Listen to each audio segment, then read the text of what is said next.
What is up, Heifas and friends? Welcome to another episode of Java and Journeys with Jillian, where it is your girl, Jillian. And with me is my co-producer, aka husband, JD. Say hello to the people, JD. Hello, everybody.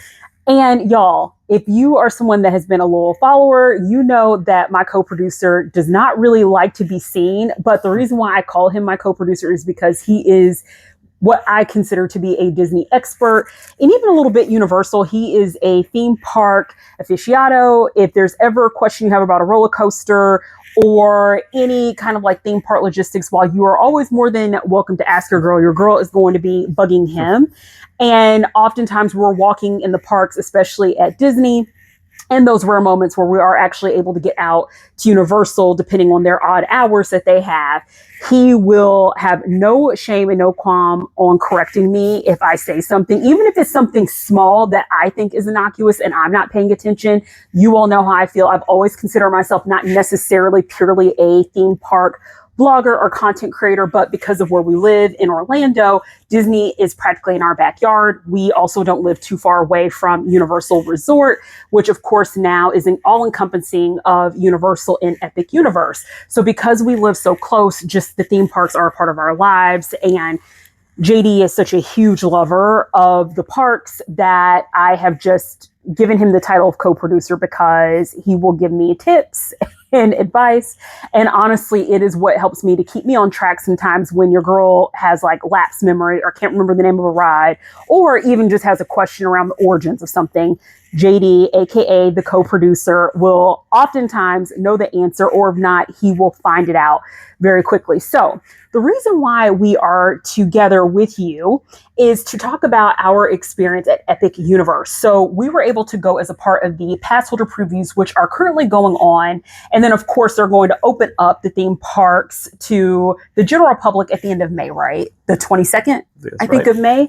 So we wanted to touch base with you all on our experience. And if you haven't already checked it out, I have a whole video. So if you want to see more of the details of what some of the universes look like at Epic, if you want to see and hear more about how we are reacting to things, more me, less JD, but basically what's going on in real time, check out that video. This is going to be posted after that to go in a little bit more detail of what the experience was like. So if you were someone where you don't want the spoilers, you want to be completely surprised, I know how it is because I literally knew hardly anything about Epic Universe because I avoided all the content creators that posted all the information, all the details. I just wanted to be completely surprised and figure out my way while we were there. And of course, my co-producer, he only did like a little bit of research, just enough to make sure that we understood how to get in, to make sure we had kind of like the logistics settled, just on making sure that we could successfully make it through the park, be mindful of the rules and policies and restrictions if there were any. So that way we're all having a good time. So really, I would say both of us didn't really know a lot. And the last couple of weeks was a bit of a minefield being online, trying not to watch POVs, not to watch everybody's reaction videos, because while still trying to figure out enough about like, okay, what are the things we don't want to miss? What are the things like, what are the rides that we got to prioritize? What's the food we need to get? Mm-hmm. That was really tricky, and I'm glad we finally gone. So now that's not as much of a problem. Now I can actually go look up stuff and see what people are saying. Exactly. And if they ever do get to a place where they actually have some type of a season pass, that will completely change the game, because then just like how we handle any of our other park visits to Universal or Disney, it will be a lot more laid back and casual, and we won't feel like we have to be well versed on everything that's going on in order to have a good time. And you all know, before we even get into it, so if you don't want the spoilers, come back to this video after you've had the opportunity to check out Epic Universe for yourself, either as a pass holder, as a part of pass holder previews, or as a part of the general public at the end of May.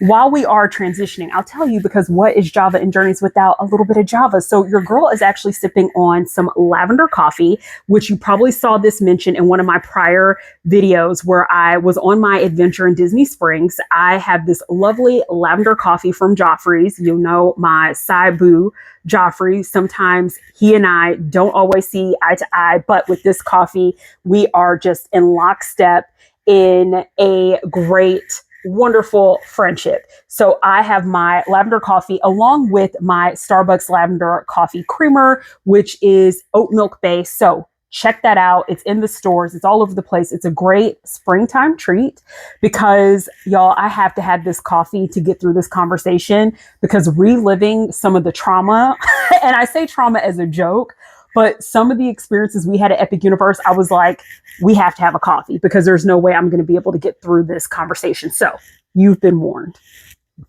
Let's go ahead and we are going to take you all through the journey from how we experienced everything. For the most part, we have taken some creative flexibility in, I would say, like shoeing in some of the experiences for the sake of being more cohesive around some of the universes, though some of the experiences may fall out of place. We just want to make sure that we're not hopping around.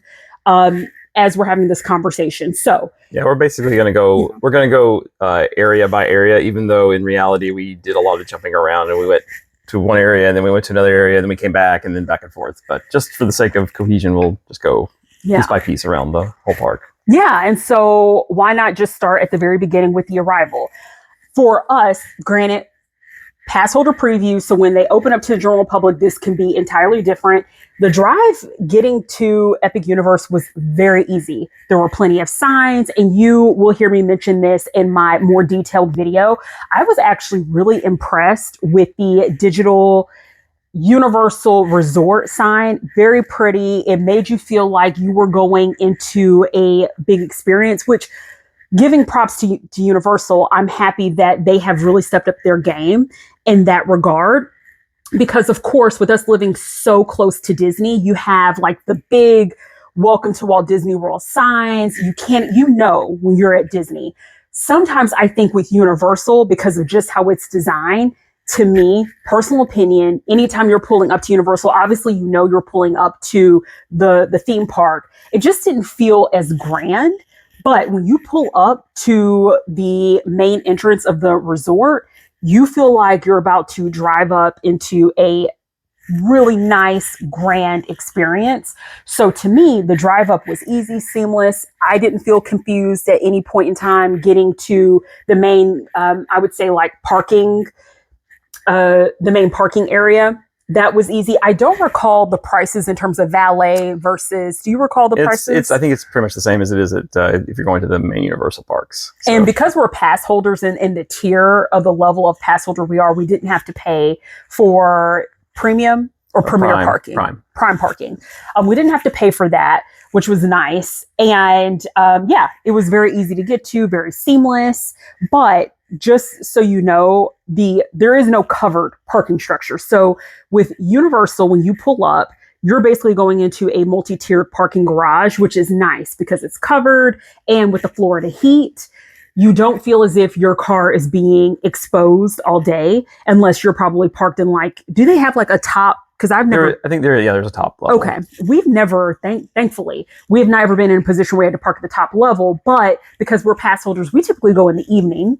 And that's just never been an issue for us.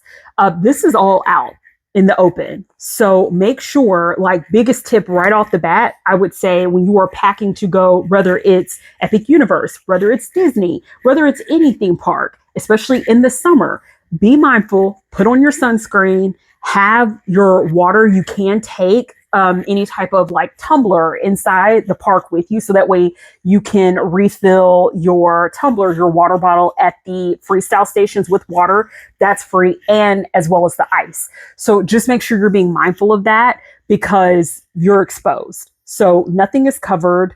So it's just something we we're not the first people to have made this comment about the park itself. Mm-hmm. We'll talk about later. It is very wide open, lots of pavement, and you need to, especially this summer, if you're going this summer during the first few months, hydrate and sunscreen and wear a hat. Make sure you are keeping yourself protected from the sun because it's going to be pretty rough. Yeah, it's going to be very rough.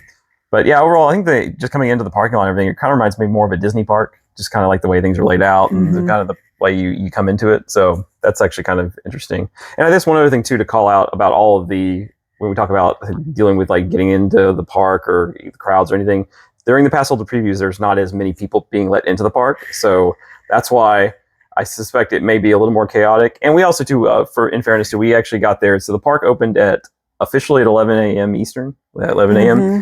And we got there actually, I think a little before 10 o'clock because they were letting people. They were clearly letting people in before 10 o'clock into the parking. And then also on top of that, if you got your ticket, there's a few ways you can get your ticket right now during the pass holder previews. But the other major way is if you're actually staying at a Universal hotel, you can buy a ticket to get in.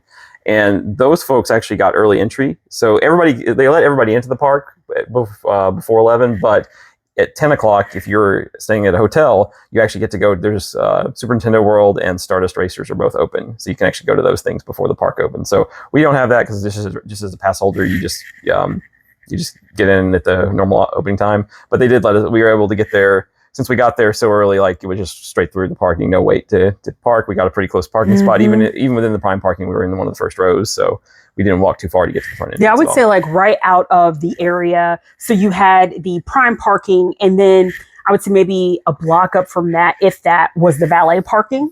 So it was quite nice, very easy. But to like what JD was saying, this is all during pass holder preview. So this may be a little bit different once everything's open up to the general public. And of course, when there's major hype around something, just plan ahead, prepare for it to be crowded, prepare for some wait times pulling up into the parking lots for Epic Universe. Always plan ahead.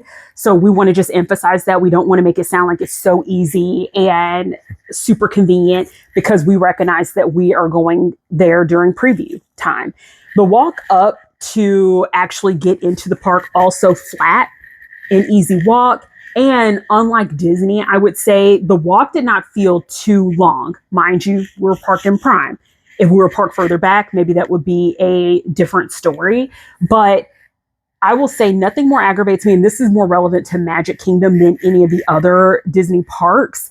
Maybe you could say Animal Kingdom, but it just feels like a journey getting to the main gate to get into the park with Disney sometimes, depending on which park you're actually going into. So I'm grateful for the fact that at least at that moment when we arrived, parked at Prime, walked up, it was pretty easy, flat. You didn't feel like you were putting in like a mile of transportation time or so just to get from where you're parked to the ticketing gate.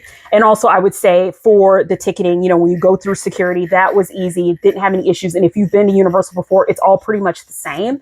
You put your belongings in that like little bucket. They run it through a scanner, kind of like you're going through the airport TSA.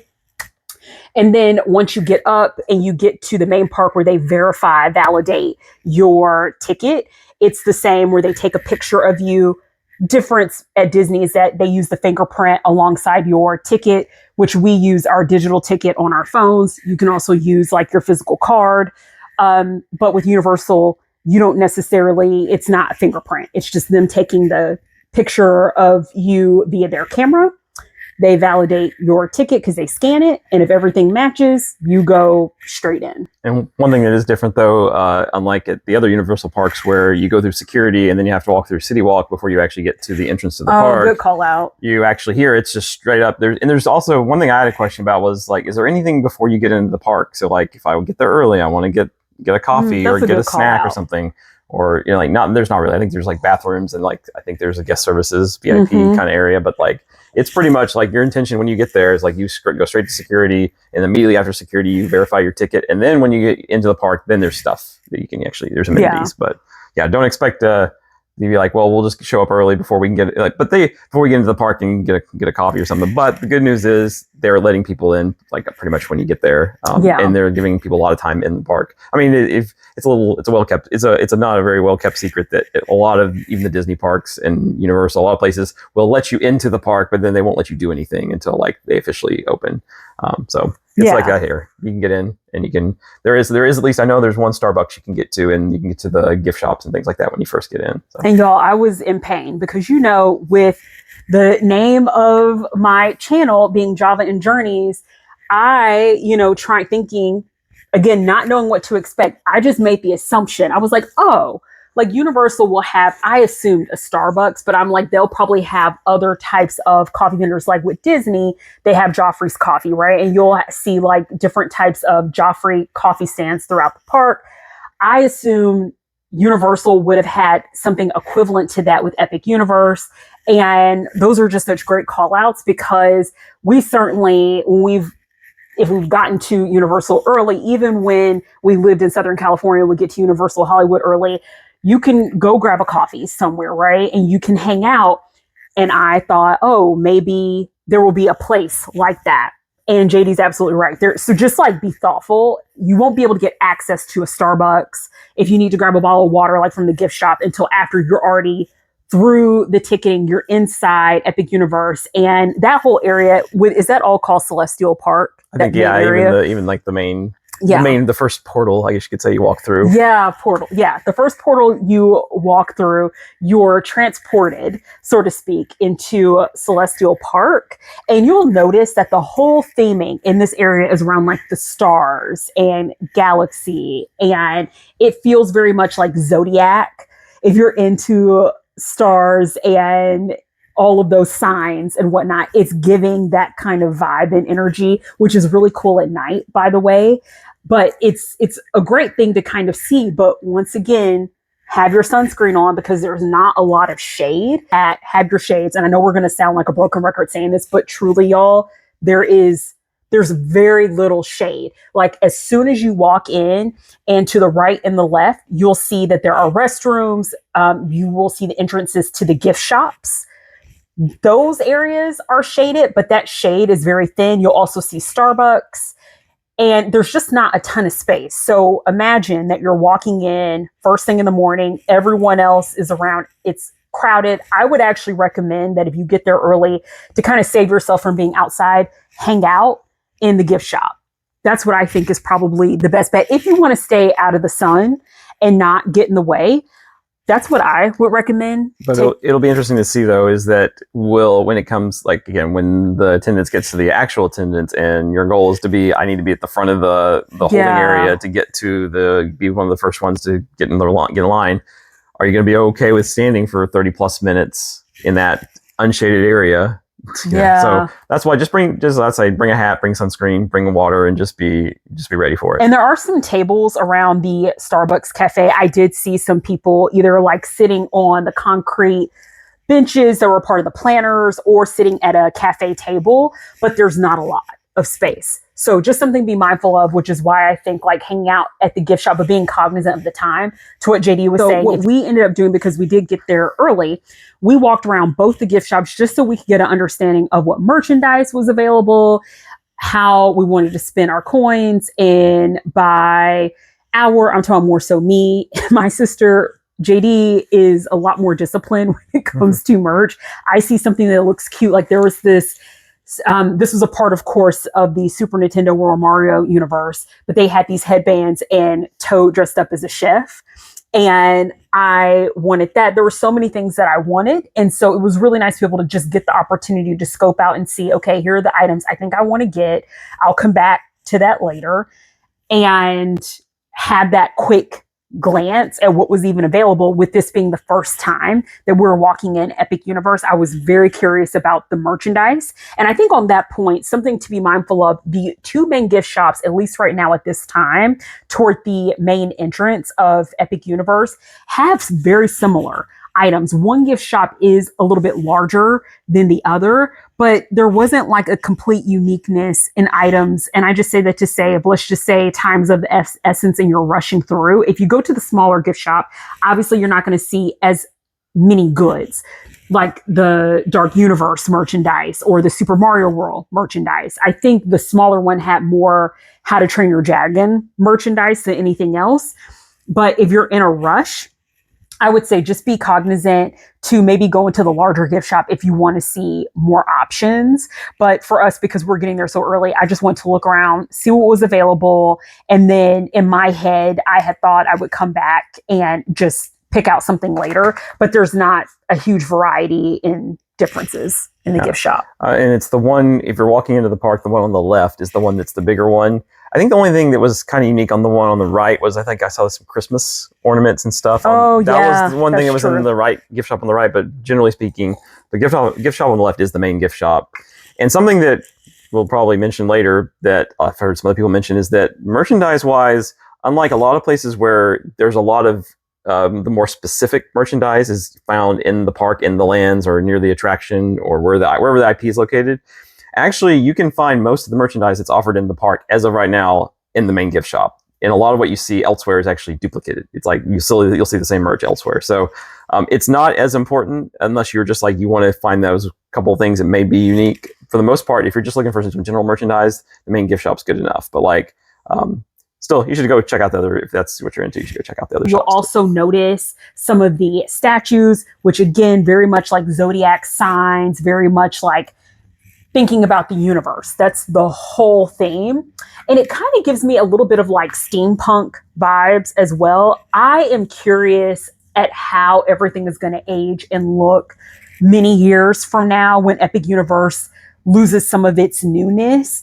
I sometimes wonder, is it going to look dated or is it still going to look really cool? I don't have a background in design or engineering, so I'm sure the folks at Universal, how they designed it, they're keeping that in mind so they don't have to go back and completely, tear something down to rebuild it up. That was actually my first thought. I looked at everything and I was like, I wonder how this is going to look 10 years from now, 20 years from now.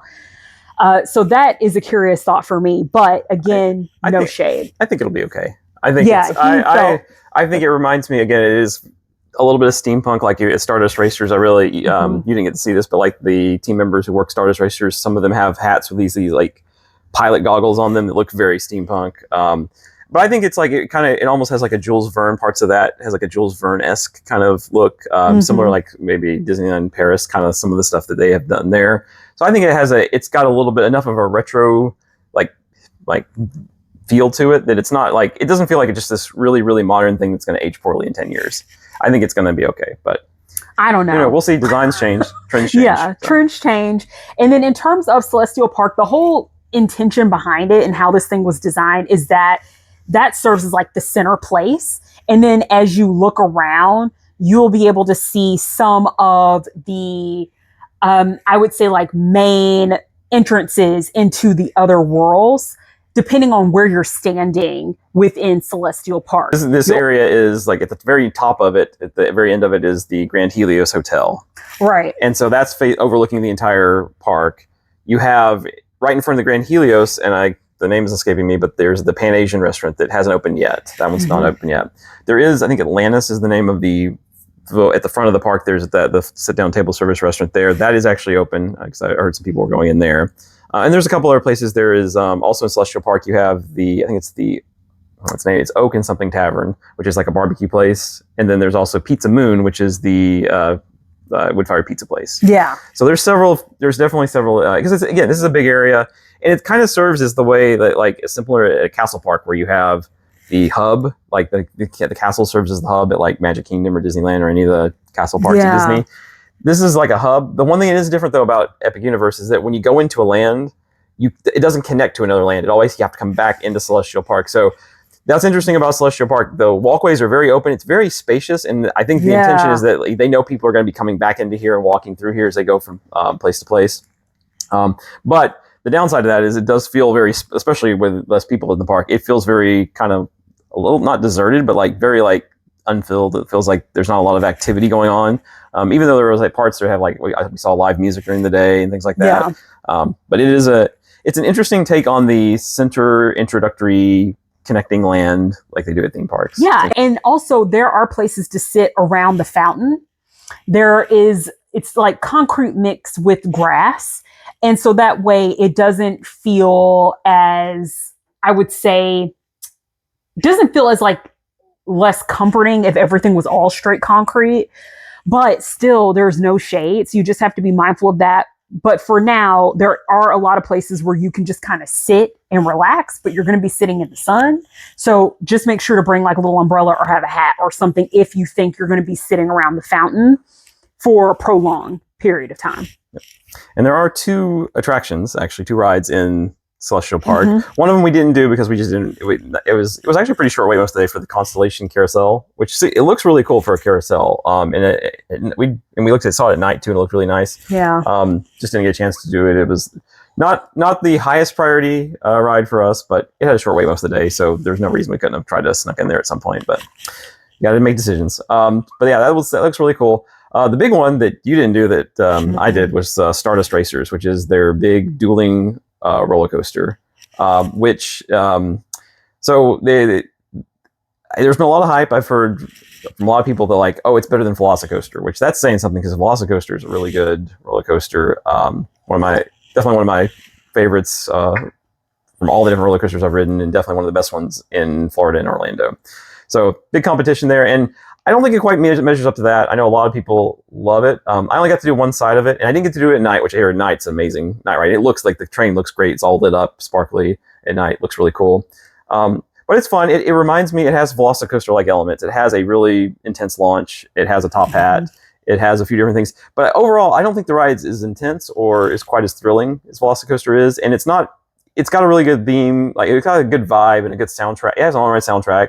But like, it just doesn't, to me, it's not even as like the theming. I like it better on Velocicoaster. So for me, Velocicoaster's still better, but still good ride. I'd probably say, if I were to use, since you always use the out of 5 scale, I'd probably give it a 4 out of 5. Maybe, I think with some re-rides, I might get up to 4.5, especially if I try out some night rides and see how that is. So overall, pretty good. And also the waits were pretty manageable most of the day. I think it was pretty much 30 minutes or less.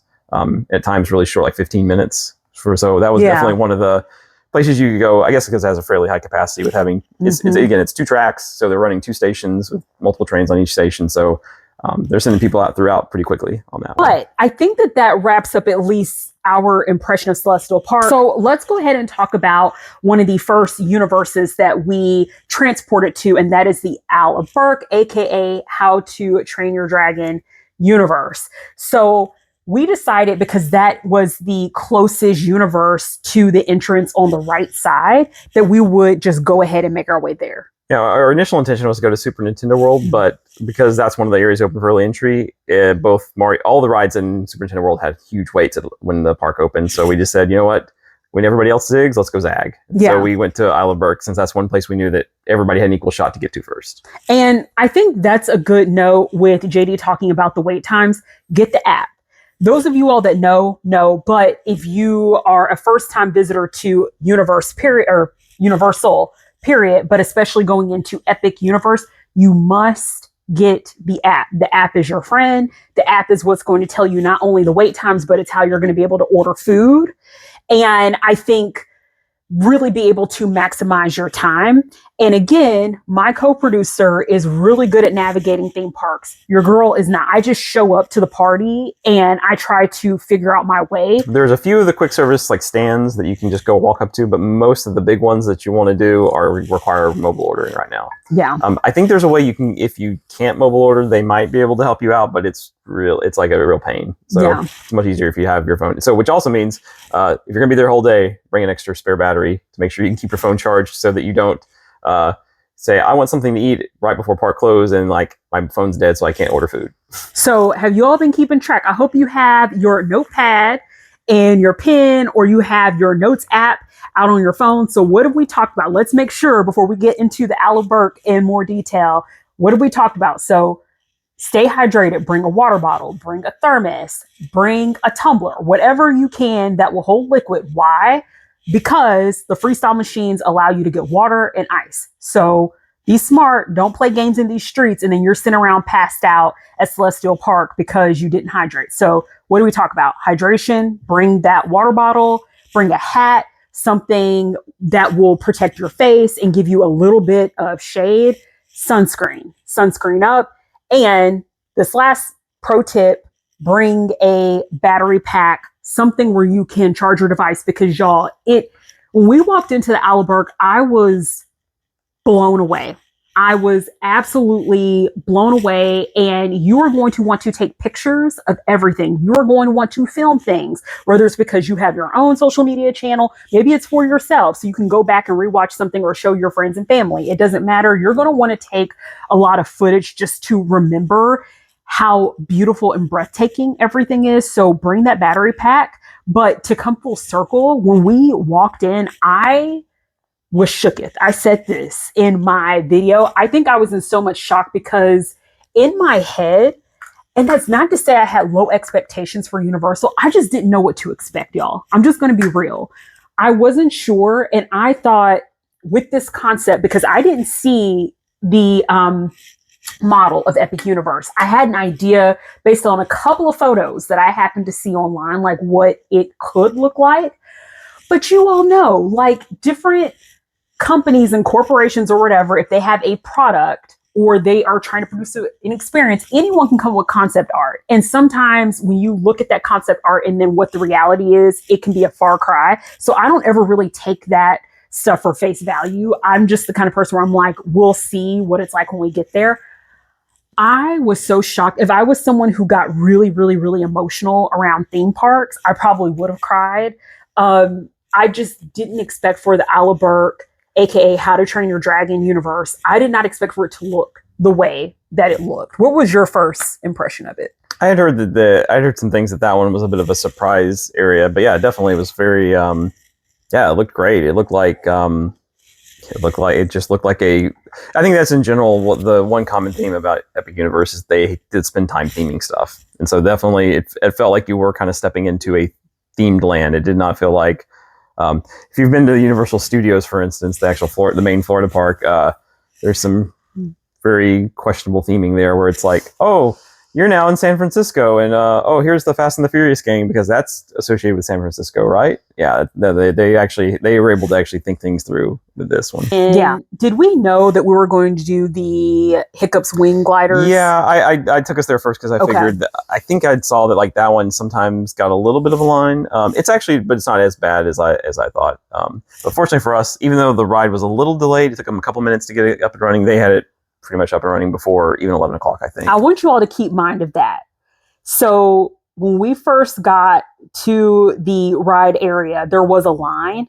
It was a delay. The delay did not take very long at all. And as a matter of fact, while there were delays, we kind of wandered around just that little area. Again, just taking a look and getting a lay of the land and getting an understanding of what other rides were in the area. So that way we had another plan to move on somewhere else just in case.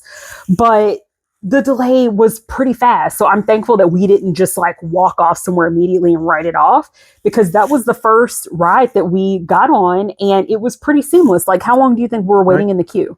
5-10 minutes. Yeah.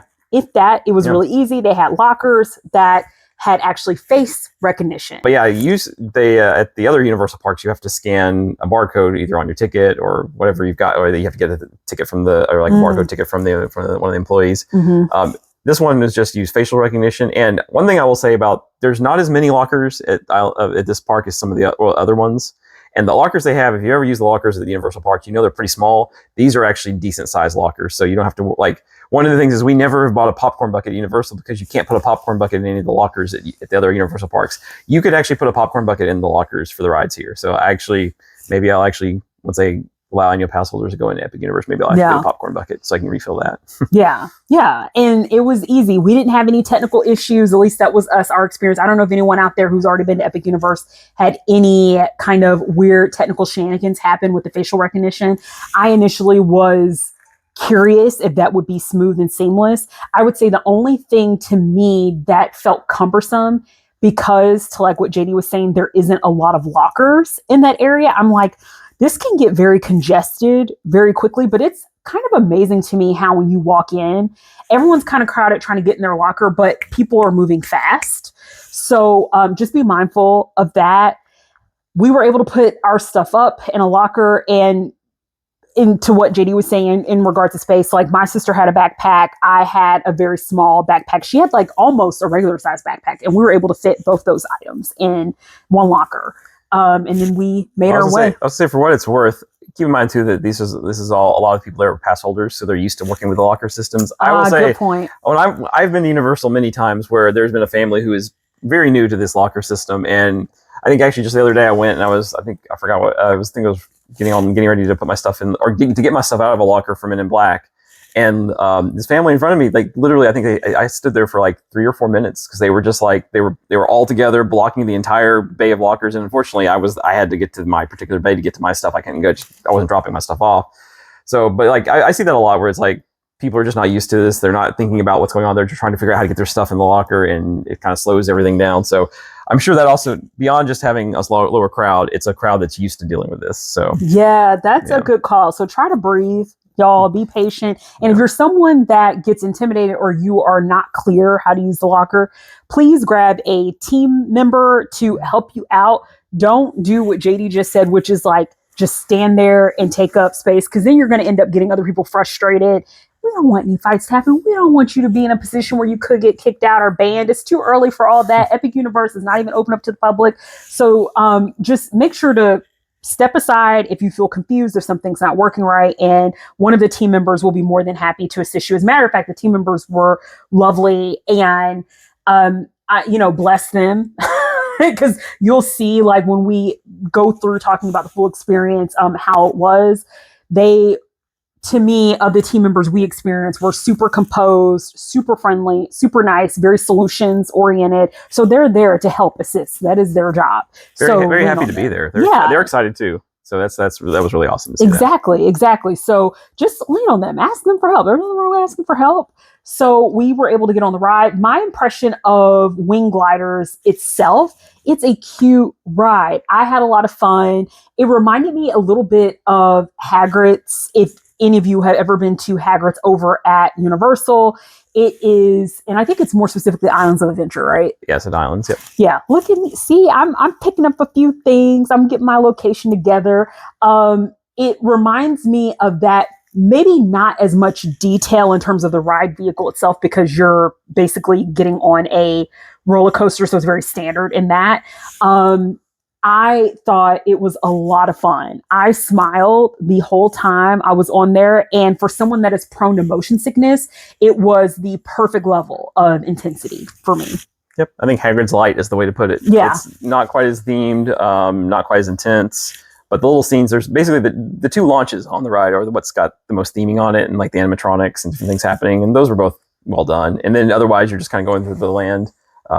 My only complaint about the ride, and this is actually part of a larger trend I did see at Epic Universe, which is sightlines. If you're a big fan of like feeling completely immersed, Epic Universe struggles a little bit with sightlines, and this ride definitely did, because you can see Stardust Racers pretty much all throughout the Isle of Berk land.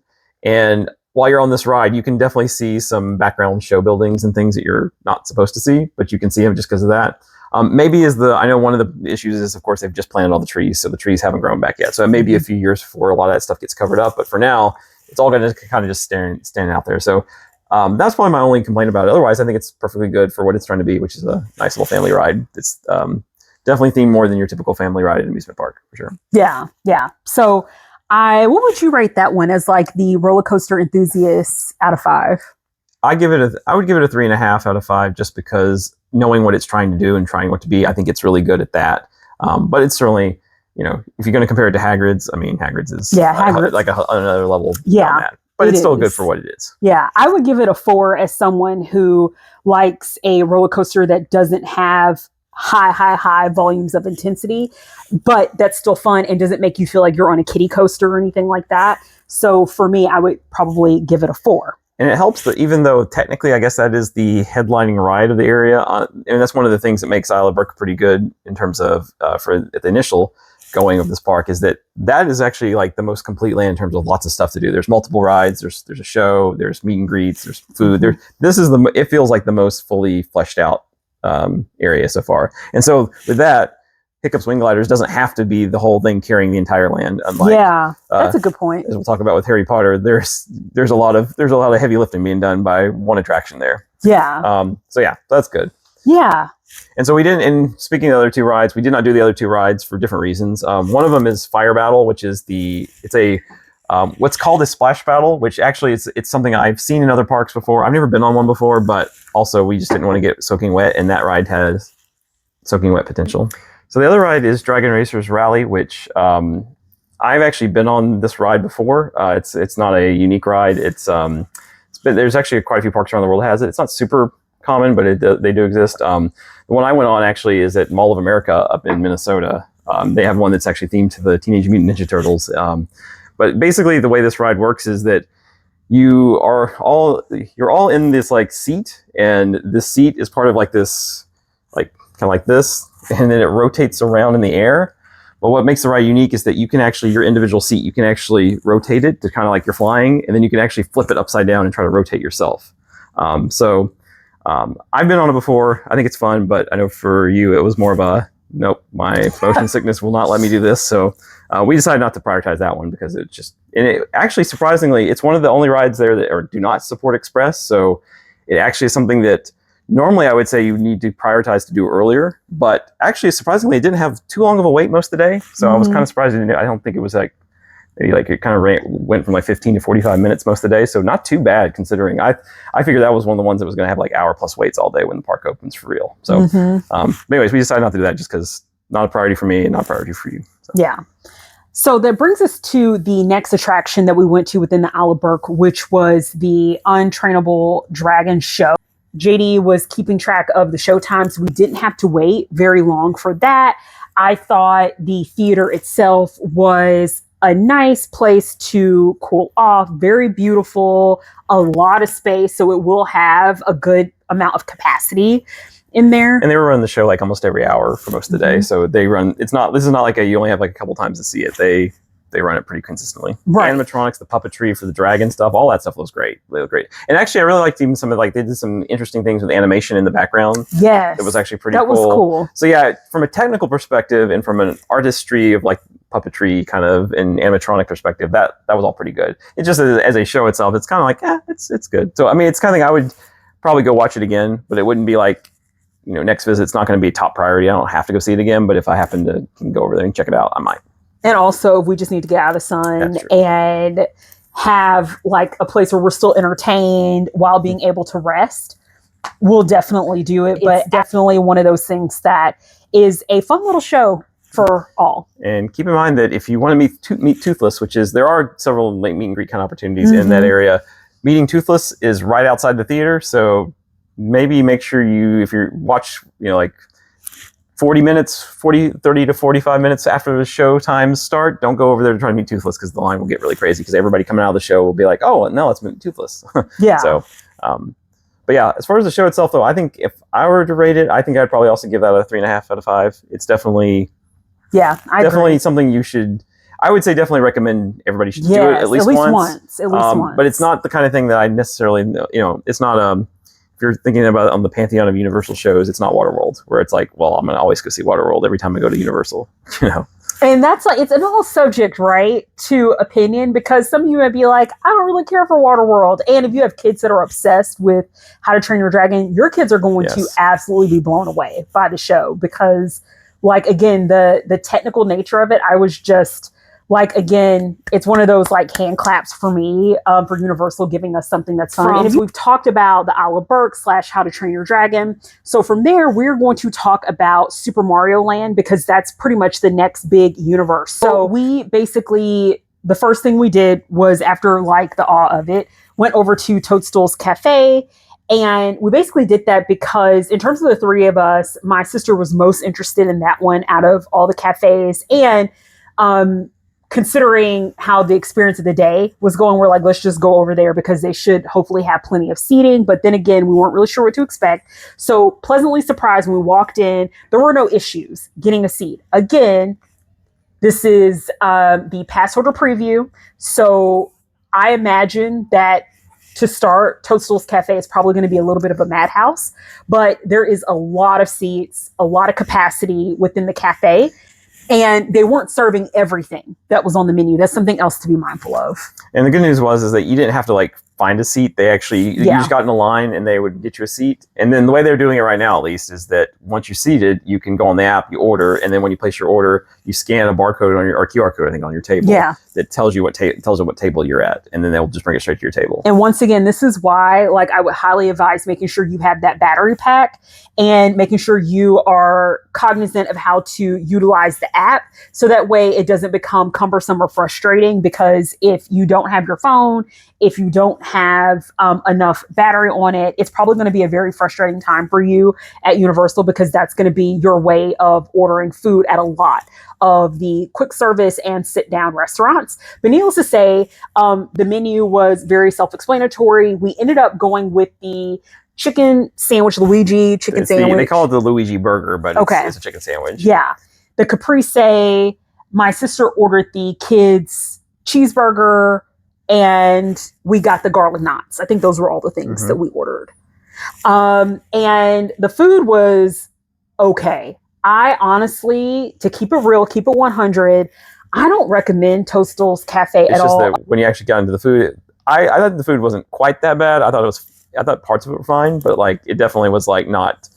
It looked better than it tastes for sure. Yeah, it's all right. The only things I'd probably say that I thought it was interesting that on the chicken sandwich they did a slice of green bell pepper as a topping instead of. That was actually good. I don't think I've ever had it like sliced like that, and it actually gave it a nice crunch on it. I just wish the chicken was a little dry, but more importantly, it was actually a pretty thin piece of chicken, which I was kind of sad about. But it had basil pesto and cheese on it. And it was actually pretty, overall, that was probably one of the better things. I agree. The garlic knots were just straight ahead, simple garlic knots. They were tasty.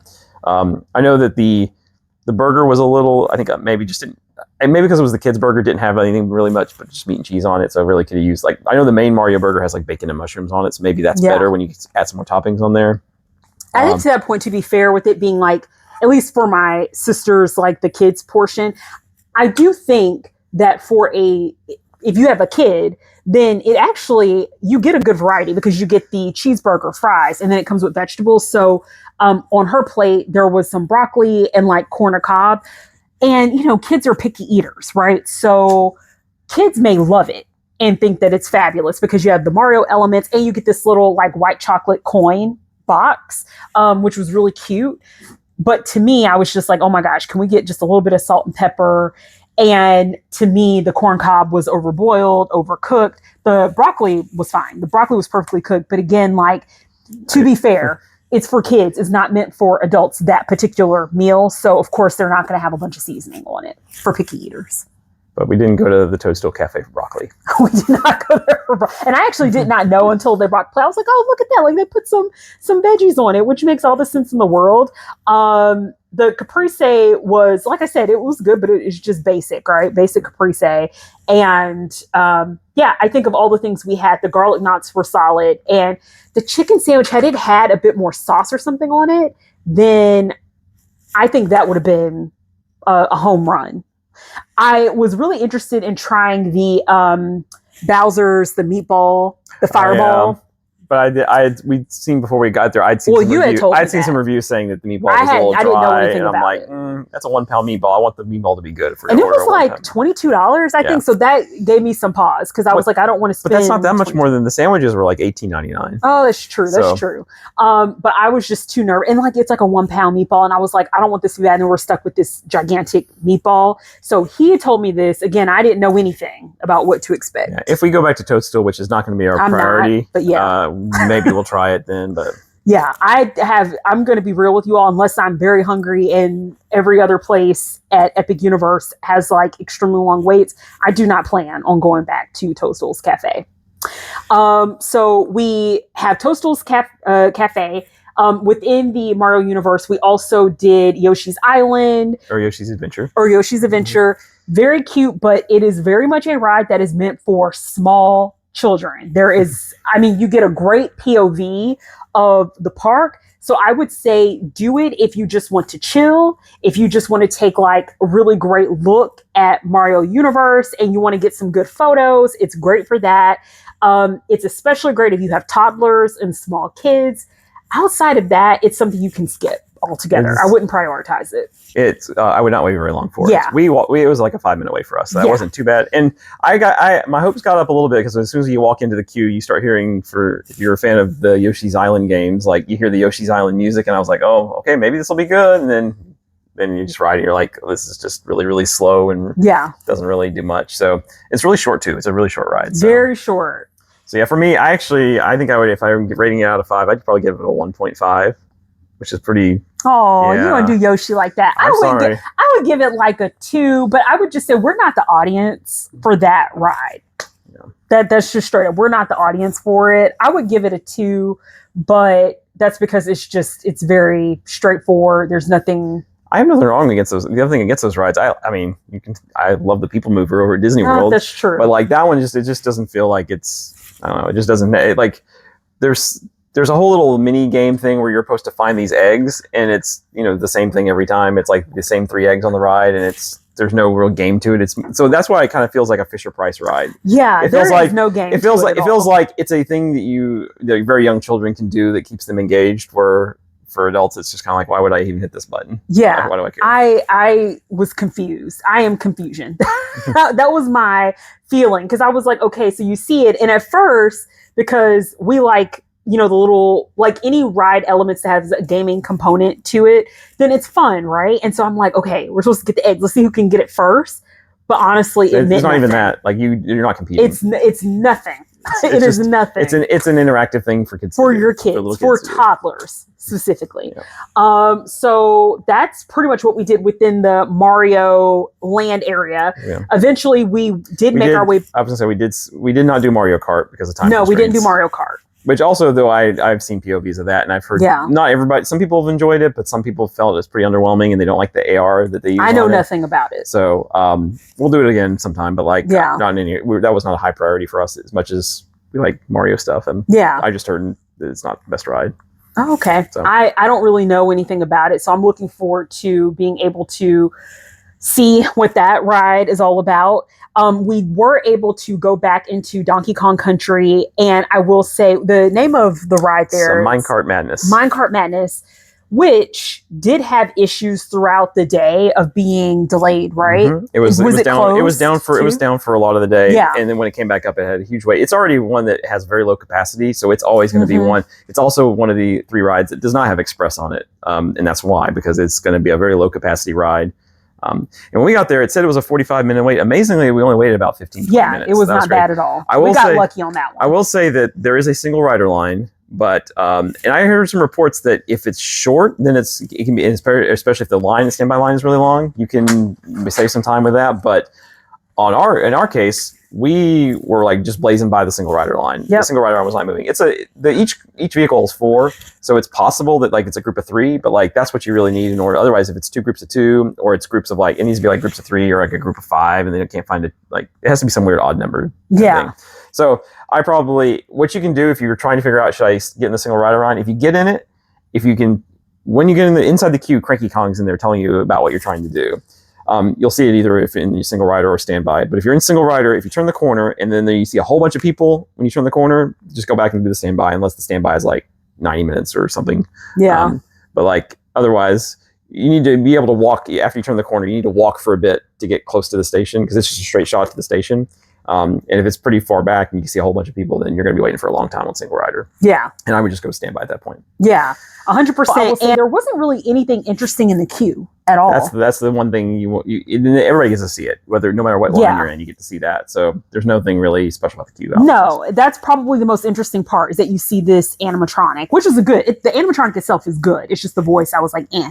So anyway, we made it through. Thank God. We did not have to wait 45 minutes. It was more like what JD said, about 15 minutes, made it through toward the front. In terms of the overall ride experience, I liked the ride. I think my biggest issue with it was, and for those of you all that have either experienced it or you're looking forward to experiencing it, there are parts of the track, because it's Minecart Madness. And if you're familiar with the Donkey Kong games, you know how like you have Donkey Kong that's in this minecart, and you're literally controlling him throughout the cave as he's trying to get through and past the gators and all of that. So it gives you that kind of feeling. There's the gaps in the track is the big thing. The gaps in the track, because in the game you're like jumping from track to track. Yeah. And so now in this ride, there are parts where it looks like that the track is gone and you're going to be jumping over it. Exactly. And the fact that you see visually, it was like mind tricks, because you would see that parts of the track, quote unquote, were derailed, right? But then the ride didn't simulate that. It was like you kept going through it, which was strange. Yeah, that was when I saw the POV of this, because this is when I had seen the POV of the one they opened it in Japan before this one opened. I noticed it looked like that you could still kind of see the track, and there were times where they would just paint the track in order so you didn't see it, or like you could still see the actual track and like what's going on there.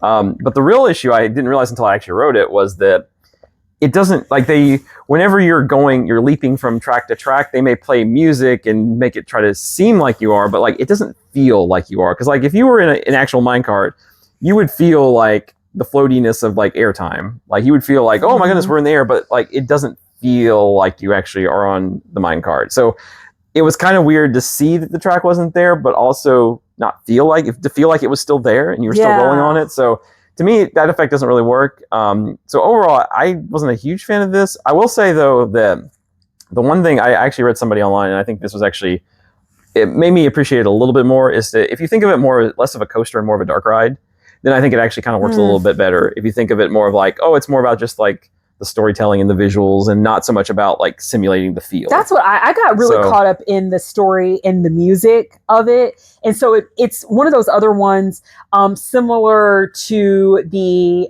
wing glider ride at the Isle of Berk. This one just made me smile. I had a good time. I think I enjoyed it more than JD did. It was a lot of fun. It's one that I would definitely do again. But again, it had a lot of delays throughout the day, and we were lucky enough to catch it when it was open and functioning. So I am curious about if this ride is going to be prone to breaking down quite a bit. I'm not worried as much about that because it was up for most of the day. It's just that if it does go down, it's so low capacity, it really needs to be running from start to finish in order to even have a chance to have a reasonable line. And if as soon as it goes down, it's going to just back it up when it does reopen. Yeah. So. And that's pretty much it. And visually, it looked like the theming looked really cool. And for me, I'd probably give it a 2.5 out of 5. I probably would give it a 3. Yeah. And that's pretty much all we did in that area. We did not get a chance to go to one of the more like quick service stalls, was the bubbly barrel. I think that's it. And we didn't get a chance to try anything there. There's a huge line for that one. Massive line. I'm interested. Hopefully we can ever catch it on another day. It's this viral, the Donkey Kong float. It's got like, I think it's like a banana Dole Whip kind of thing. And then pineapples, Fanta or something in it. And it's like served in a big barrel kind of cup. Yeah. I'm sure. Yeah. At some point, maybe we'll go try that if it's not a crazy long line. Yeah. But we didn't have time for all that because y'all are going to find out why. So we're going to, now that we've talked about Mario Universe, we're going to transport to the other universe, which is Dark Universe, all Universal Monsters theme. This was the one I personally was the most excited about because I love Halloween Horror Nights. I love to be scared. I love horror. So I was most looking forward to this one. And for my opinion, when we walked into Dark Universe, I thought it was really immersive. I thought it was cool. It kind of felt like Resident Evil Village. So if you are familiar with that, if you don't know RE Village, look it up and just see some clips and scenes of it. But it felt like you were walking into Transylvania, where Dracula lives, and you go into this village. You do see some like gravestones, really cool. You kind of have this like well that's in the center, and then there's like the smoke coming out of it. So it's very immersive in that way. And when you walk kind of like out of the village area, you then see a massive mansion. And that's like Dr. Frankenstein's mansion, so to speak. And that is where the ride Monsters Unchained is located. And then you also will see, what's the other ride that was opposite of that? Curse of the Werewolf, I believe. Okay. We didn't get a chance to go on either of those, but they looked a lot of fun. Yeah, Curse of the Werewolf was running most of the day, but because Monsters Unchained was not running most of the day, that meant that the line for Curse of the Werewolf was like pretty much an hour all day long. And so like we didn't want to, again, visuals find out. We didn't have that much time to do too many hour-long waits, so we ended up not doing that one. I was really disappointed that like that one was down, because that's definitely, from what I've heard, Monsters Unchained is one of the potentially top 2 rides there. So that was really sad that it was down. So the only thing we really didn't spend that much time in Dark Universe. The only things I would say is we did go back after the park actually technically closed. They were allowing people to go back into the least for the first few minutes, at least go back into the different areas. And go to the gift shop. And we went to the gift shop there. And I will say, looking at night, it was cool to see that at night. It did look pretty cool at night. And then we also did go back to the Burning Blade Tavern. We didn't go inside the Burning Blade Tavern. We did see the Burning Blade, the actual blade that lights up. That was pretty cool. And we just actually ordered from the pickup window.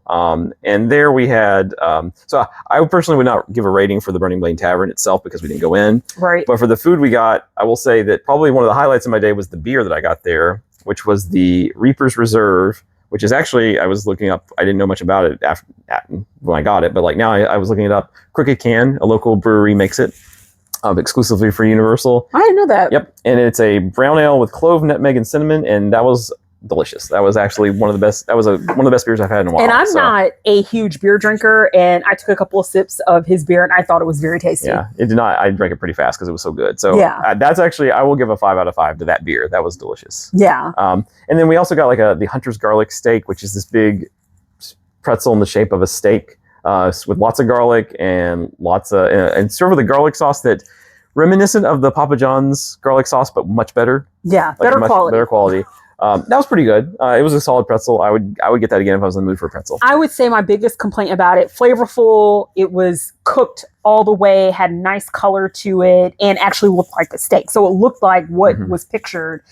It just, for me, I wish it was warmer. That was really the biggest thing. So I'd give that a 3.5 out of 5. Yeah, I probably would give it the same. And I also wish that they would ask you if there's like an additional kind of sauce. So let's just say if you're not a butter garlic sauce person and maybe you want marinara or maybe you want, I don't know, something else. I wish that they would give you that option to have that. So that way, if you're someone where you're like, I want the garlic taste, but I don't want like garlic on garlic, you have something else to combat that. But with the vampires around, it's important that you have the garlic. As I will say, one of the highlights of the day actually was a team member one of the janitorial team members who came over and was like, oh, I see that you got the garlic pretzel with the garlic sauce. That's really good because of all the vampires that are out here. And ended up going on a whole spiel about how messy vampires are and how he has to clean up after the vampires and how you have to be safe from them and everything. And it was a great little interaction. I was like, that's, again, when we're talking about the team members, they really did a great job today on that day. And they, that was, sometimes it's those little things that really make your trip. I know that's always been one of the things I always have to explain to people about Disney is like, sometimes it's not about the big e-ticket stuff. Sometimes it's about the little moments that happen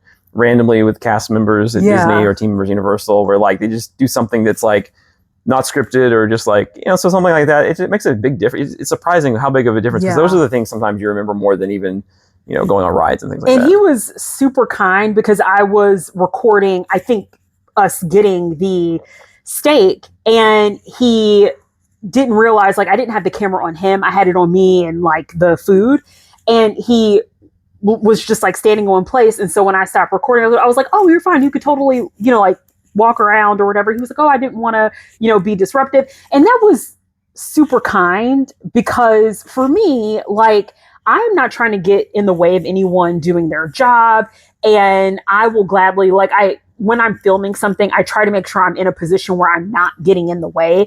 And the fact that he didn't have to stand there, but chose to, and then had that interaction with us was super kind and totally is what makes, I think, experiences like that worth it and what separates the goods from the greats when it comes to theme parks. But yeah, that was probably the highlight beyond like the ambiance, the team member interaction. And that was it because we didn't have time. We tried to sit so while we were eating, we sat and we were hoping that Monsters Unchained would have gotten off of the closure/delay that they were experiencing. And that didn't happen while we were in that area. And I will also say, to comment on it, to what JD was saying, you have those 2 main rides. I hope that they expanded. I was actually quite disappointed with the fact that universe in particular felt like it wasn't complete.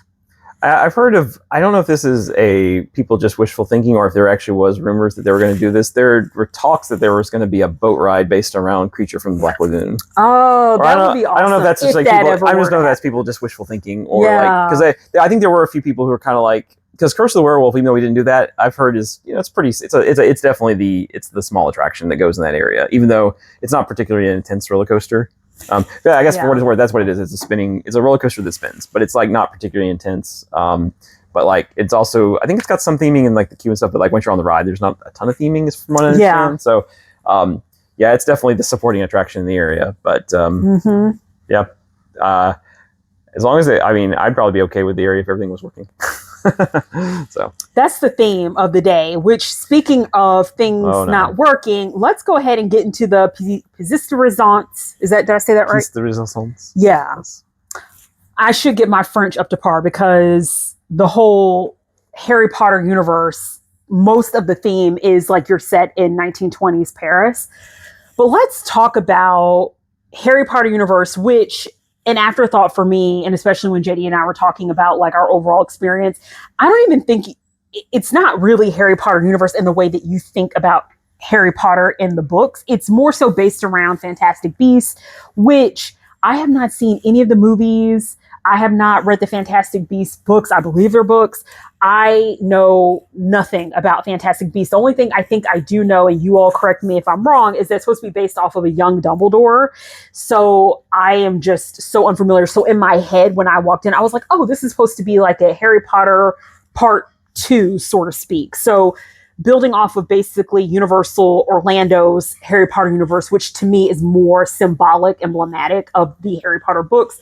This, if you're not familiar with Fantastic Beasts, still incredible, but you're probably going to be a little bit confused. And my caveat is I don't know much about anything about Harry Potter. Yeah. I've learned most of what I know about Harry Potter, I know from the parks. So I will tell you, I was blown away.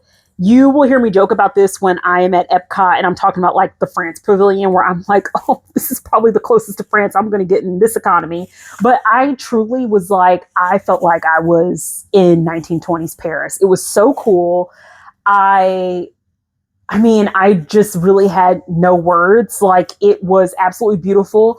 I was mesmerized. But if you're going into it thinking that it's going to be very much emblematic of Harry Potter in that universe, you're probably going to be very disappointed because it's not based off the Harry Potter book. So that's just caveat and forewarning, because I thought it was going to be that, but I still was blown away because I had this romanticized view of Paris and France. And for me, it gave me that.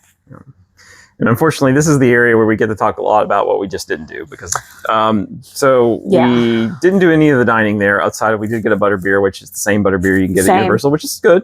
So definitely recommend it if you didn't get it at the other parks. I know we stepped into one of the candy shops, which to me, I felt like the candy shop, there wasn't anything unique about it. It was pretty much the same stuff you could get at the other and it has some of the same merch and candy that you can get at the main gift shop toward the entrance. Yeah, just like caveat, just like the other lands. Yeah. Same way. So yeah, we didn't really get to do too much. And then there's a show there that we didn't get to do because it didn't. I don't know if it made it through the first show or the second show, but it basically ended up getting closed early for the day. And I found out later on from talking to somebody that basically there was a technical malfunction with one of the puppets that's key to the show, and they couldn't get it fixed, so they had to send it off to get it repaired, and they couldn't do any more shows that day. So we didn't get to see the show because of that. Nope. So that leaves just the main other thing to do there, which is the ride, Harry Potter and the Battle for the Ministry of Magic. Yeah. And so a couple things to know about this is it is running on a virtual queue system, which amazingly we were able to get a really early virtual queue. We got one for like while we're in line for Hiccup for the Wing Gliders. I got one for 11:30. So like literally it was like, hey, we can just go leave. As soon as we leave here, we can go straight and go ride it. And I guess we can talk a little bit about, we'll wait. We can talk about the actual ride first, I guess, before we talk about the actual, but definitely the virtual queue system was causing a lot of stress for people. I know a lot of people didn't even get in the virtual queue. Yeah. It was a little weird. I will say one thing, if you're used to the Disney virtual queue, it's a little different. One thing is they did not start it right on precisely on the dot at 11 o'clock. If you're used to Disney, like they'll tell you, look at it in like time.gov and look at the official US clock, and like they're synced up the same thing your phone is synced up to. I was concerned because the first drop, which happens at 11 o'clock, I was refreshing the phone and like nothing was happening. I'm like, I don't see where to go. It's not letting me go. And then finally, like at about 11:02, it finally showed up and I was able to get in there. And when you get in there, it's just like they show you a bunch of slots and you just try to grab one and it'll tell you if you can get one or not. And you just kind of, it's a mad button pushing dash on your phone to try to grab one of the slots. But luckily, and also another thing to keep in mind, there was some confusion about so if you have your tickets linked in the app as a party, then you can get one. You can basically, when you go in the virtual queue as you're in that account, you can tell them how many people are in your party, and that's how many you want a virtual queue for. you do not have to have everybody assembled in the app ahead of time, which is what I thought. I even called into before we went earlier in the week, I called into the customer support to ask them like, how would we get everybody on like connected together? Because we'd have to like pull people off of accounts and stuff. And they said you could do it at the gate, but I was like, oh, I'll just try to see if we'll just see if we can make it work. So fortunately I found out before we got there that, you can actually just tell when you're requesting the virtual queue, you tell them how many people in your party. So that's good. So luckily I was able to get us a virtual queue for 11:30. So I guess then you get there, and so it's a whole trek to get to the ride. If you're starting from the entrance in the Paris Metro, basically. Yeah. So I guess you start off by going into the Paris Metro, and then this is the part where they tell you that like, they don't really tell you unless I already knew this. I guess they don't really actually do a very good job explaining this. I'm going to tell you all, I had no idea. So again, I was shook at the fact that we were walking into Paris. I also was shook that we were starting off in a Parisian metro because I was just trying to connect the dots. And again, I've never seen Fantastic Beasts. I thought it was really cool, but I was like, okay, how do we get from here to this other like Harry Potter, more appropriately themed? I didn't even know we were going to go from Paris Metro to the Ministry of Magic. I just knew the name of the ride, and I'm like, okay, so where does the Ministry of Magic play into this? So basically, though, you at one point there's like it's kind of like similar to the idea of the platform is at 9 3/4. Yeah, I learned something about Harry Potter, but it's similar to that where it's this like there are these different portals that you go into, and I remember when Universal was kind of teasing this ride, they were like talking about how crazy they had this really cool system for how you're going to get there. It's not very cool. It's honestly, you just walk into the tunnel, they flash green light and smoke effects, and then you merge into the Ministry of Magic. It's probably for the best because Lord knows that would be another mechanical issue that they would have to deal with. But once you actually get there, it is really impressive when you walk into the main ministry area. It is so tall and it's so big. So tall. It's like talk about immersion. You are at the Ministry of Magic, no doubt.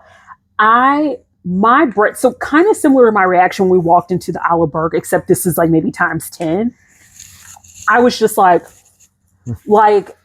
I was shocked because when you kind of walk through the makeshift chimney with the flue powder and the smoke is around you and you walk through that and you're transformed at the ministry, it was captivating. I was in so much shock. And at least the first attempt that we went on the ride, it was nice because it wasn't very crowded. So you really had a chance to kind of like sit with it and take pictures and walk around and really feel immersed. And it looks like it's designed where they could put queues up inside there, but at least for the preview, it was all open. You could just kind of wander around before you actually got in line for real.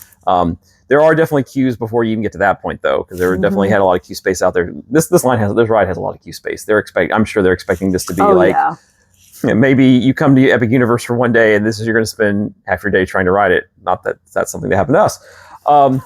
But anyways, so once you finish in that area and you're ready to get in the ride, then there's some more queue space where you're going through the Ministry of Magic and it's kind of explaining the story, which basically the big story, which is actually clear from when you walk in there, is that Dolores Umbridge, that heifer, she's on trial.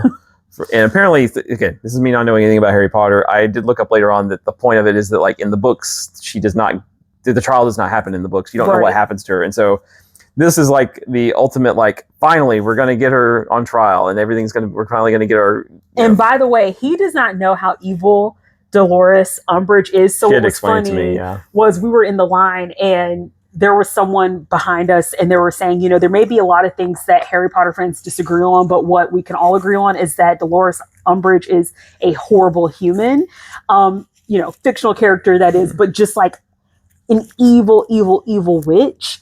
And so very much and I joke about this in my video, I was like, I should never have had any bad thoughts because I was like, look at that heifer Dolores, and we're going to see her go to trial and justice is going to be served. And I feel like as soon as I had that thought, that witch put a hex on us. Go through, it continues to clarify that that's what's going to happen. You eventually go into Dolores's office where Higgledy. Yeah. Okay, I'm learning something. Her house elf. Yes, is there to basically, I think she's a bit of an innocent victim in this. Oh, Right? 100% innocent. So, anyways, there's a little scene. She didn't ask to be assigned to her. There's not a pre-show, so to speak. So you're just kind of like you see this scene in the office, and she kind of talks and talks. That's probably the closest to pre-show you there's get. really not really much of a show that's needed. It's basically Dolores Umbridge is going on trial, and you're going to be attending the trial. Yeah. And then of course you get on the ride, and everything goes crazy. Like, of course. Yeah. But yeah, the ride system is really interesting. Oh, I will say that it was a little annoying. Like, even after you get past the merge point for Express and the accessibility pass and everything, like there's still like it's similar to Hagrid's, except also on top of the fact there's a lot of queue left. There's also a lot of going up and down stairs too. On top of that, so that was a little annoying. I will say, I think Hagrid's is still a more interesting queue when you're there's more things. that are interesting to look at. There are some. I compare this to Gringotts maybe. Yeah, in terms of like, there's stuff to look at, and like there's a few interesting things. That's a good That's actually fair. That's a great comparison. But it's more Gringotts vibes. But we're talking about like, again, the standard's pretty high for the Harry Potter rides. Like still compared to like most rides that don't have any queue at all. Yeah, compared to Donkey Kong. Oh yeah, we're not. So yeah, there's no comparison. Yeah, so. But yeah, the ride system is so. This is something that I had kind of tried not to spoil myself on because I didn't want to know about the ride system. But like the ride system looks like Tower of Terror. It looks like you're getting into like an elevator, and they talk about it's a lift service, so it is supposed to be like an elevator lift. But what the ride system actually is if you've ever been on Amazing Adventures of Spider-Man or Transformers 3D, it's basically that, but it's on a higher scale and like a much more complex system than that. In terms of like what I would rate the ride. Oh, okay, yeah. That, we can go there. So I will say that in terms of like, this is a good ride, but I just did not get as blown away by it as I would kind of hope. That it had been hyped up so much, and I don't think it quite lived up to the hype for me. I think. But do you think it's because of some of the issues we experienced, or that didn't help? But like, even if you take the issues aside, I still think I like some of the other Harry Potter rides better. And the biggest one I would compare it to, not in terms of the ride system, but just in terms of epicness and e-ticket worthiness, is Rise of Resistance. Yeah. And when I got off Rise of Resistance for the first time, even though I had to wait like 2 hours for that one. Oh, wait. And for those of you all that may be unfamiliar with Rise of the Resistance, Star Wars, look it up. It's over in Disney Hollywood Studios here in Orlando or in Disneyland. Yes. If you happen to go over to Disneyland in Anaheim, California, but it's all based around which Star Wars episodes, the newer ones basically. Yeah. So just wanted, for those of y'all that are unfamiliar with Rise. And that ride, when I got off of that, I was like blown away, and I was like, this is the latest and greatest. They have really done some amazing stuff here. Mm-hmm. This one I didn't get off. I definitely saw like amazing things they did. There are some amazing animatronics in this, both in terms of motion and in terms of size. Yeah. So yeah, there's great animatronics. The screens are huge. I've never seen screens that look that clear. They're that big. And there are definitely some moments where like they kind of stand out, but the problems I kind of had with it is, one, it definitely was even though the screens were great, there was a lot of screens in this one. And I know a lot of people have said that they really thought that the integration of the props and the screens was really good. I actually didn't always think that. At times it kind of didn't work in my head. Mentally, I just kind of looked at it and I was like, it's very clear this is an animatronic and that's a screen. It didn't quite immerse me like that. For me, I kind of felt opposite. Like there were moments where I couldn't tell, and I was really trying to, like, some moments are very obvious what's an animatronic versus what's a screen. But there were some moments on the screen where I was like, am I looking at animatronics? So for me, I did feel truly immersed, but I did not expect to be in front of these massive screens. I had thought and assumed that I didn't know anything about it, but what I thought it was being compared to was Forbidden Journey. And for those of you all that have been on Forbidden Journey at Universal Islands, is that an Islands? Yeah, Islands of Adventure, at least here in Orlando. I was expecting for it to have a better mix of the, I would say, animatronics, but then like being put in a world or a section with a good blend with the screens. That's what I thought. And we didn't mention this, but Monsters Unchained is actually using the same ride system as Forbidden Journey. So that's actually more, but I think it's less screen dependent than Forbidden Journey is. But this one is, so the screens were not, that's the part of it, the screens I didn't like. Some of the magic kind of was lost because like there were just times where I could see what was going on and it kind of took me out of it. Like, this is part of the tea of like the negatives. So let's get into that. There were times where I could see the top of the screen and it kind of broke the illusions of some of the motion.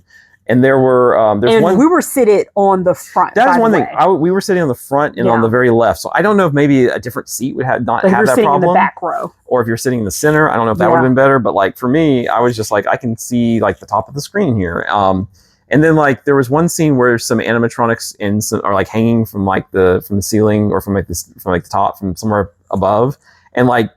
And there's like a huge screen behind it, but like I could see the painted metal that's supposed to be blending in. And so I was like, it kind of took me out. But the one that I thought was the most egregious, which you saw, this one, which is at the very end of the ride, if you're on a certain side of the loading station, when they turn you around, you can look back and see very clearly the last scene of the ride. And it's like just sitting there frozen waiting for the next group to come in. And I was like, ooh, that's a sight lines again, but this time sight lines inside the ride, right? So anyways, but then I think the final thing I would say is what I ultimately figured out was like probably what kind of bothered me the most was, and again, comparing it to Rise of Resistance. In Rise of the Resistance, the transitions make sense, and it's like you never feel like you're like they have to get you from scene to area to area and effect to effect and stuff. But like it always feels like there's a little bit of a journey involved in getting from scene to scene. In this one, it literally feels like they just stack, like as soon as you're done in a scene, we take you to the next scene. But if you've been on Spider-Man or you've been on Transformers, that's how those rides are set up. It's like we put you in front of a screen and then we move you to the next screen, maybe a practical effect in between. But like with this one, it really just felt like we're trying to get you. They came up with like all the different scenes they want you to see, and then it's like, okay, well, now you're done at this scene. We got to get you to the next scene. Mm-hmm. So I don't know, that there's just like, I guess there's just something, it didn't quite live up to the expectations. But I've been really negative. But the honest truth is, it's still a really good ride. I'm just being my anticipation and the hype for it was really high, so I expected a lot, and I've seen a lot of really great rides come out from theme parks in the last few years. So for me, it didn't quite meet that expectation. I still would myself give it a 4 out of 5. I think it's still it's still a can't miss. It's still something I would recommend to anybody. It's just the problem with recommending it to anybody is what links are you going to have to go to get on this ride? Let me just, and that might be because, but I guess I don't know if you have a rating you would give. I would probably give it 4. I thought it was truly magnificent, especially when you walk into the Ministry of Magic. I don't care how many times I will call it. I don't care how many times I walk in there. I will still be blown away each and every time in the future. If I ever get a chance to go through it, I will be blown away. And I think anyone who's experienced it will feel the same way and say the same thing. My biggest beef with this ride and is just it is so fraught with areas that I feel like are going to technically fail, that are going to cause the delays. Whether it's in the loading zone, it took a while to load. And even with where we were at in the loading zone, the plus side is there are a lot of places I think there's 4 zones, right? There are two basically areas on each side of the loading platforms. So that's good, but it's slow. And sometimes those platforms may be having technical issues when one, I guess, train or set of seats would come through, like even where we were standing, we couldn't load. It was completely empty. They were ready to load us, but they couldn't get the door open for us to enter through the ride. So they had to let that one pass on by. We had to wait a while for another one. So I was starting to sweat bullets because at this point, which we haven't even gotten into this, y'all. Yeah. So sorry if I'm jumping around all over the place with this, but I will say that because of the delays that we experienced, I was scared at that moment that there was going to be this annoying sound. It's like bing, bing, bing. We're sorry. The Ministry of Magic would like to, thank you for your patience, but also let you know that we are delayed. It was like something around that, right? And I was really scared that chime was going to come on. And it got so bad, y'all, to the point where there was one part, and this is when we were about to enter into the loading platform, when we were going down the stairs.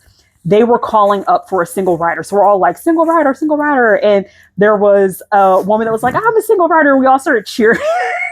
Because we're like, yes, maybe she'll get a chance to get on the star. That shows you the level of, I think, frustration, but also excitement that we all had, like collectively commiserating as a group that's trying to get onto this ride, that like anyone that was successfully able to get in, even on the platform, we were all clapping and cheering for each other because that's how bad it was.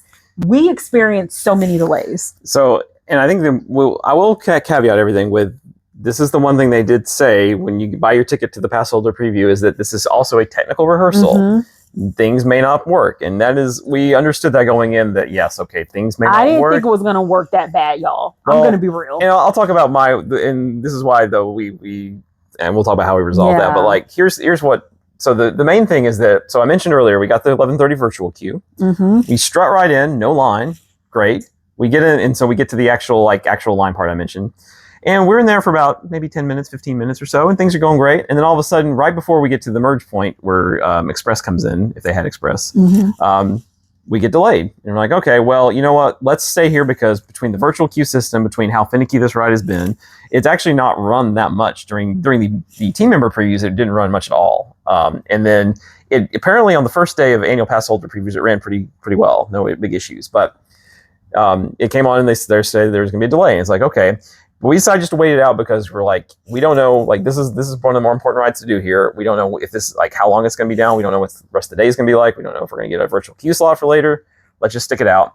We ended up staying for 2.5 hours waiting in that queue, hoping that it could come back up. And ultimately they told us like it's not going to come back up, at least initially. So they gave us all passes to come back, and they said it's basically, similar to the way Hagrid's doesn't have Express, but it does have Express if you have the special Ruby Pass. They gave us the Epic Universe version. I guess I don't know if it's like going to be a Ruby Pass, but ours are black. I don't know. Yeah. But anyways, they gave us a pass that you can come back and we'll get you straight on through. Okay, great. So we go off, do other stuff, and then we come back later on. And when we get there, there's like a huge line for the Express side. Turned out what happened, I was talking to one of the team members. What happened was that a bunch of people who should have gotten who had a virtual queue but shouldn't have gotten Express, got essentially a digital Express pass to come back.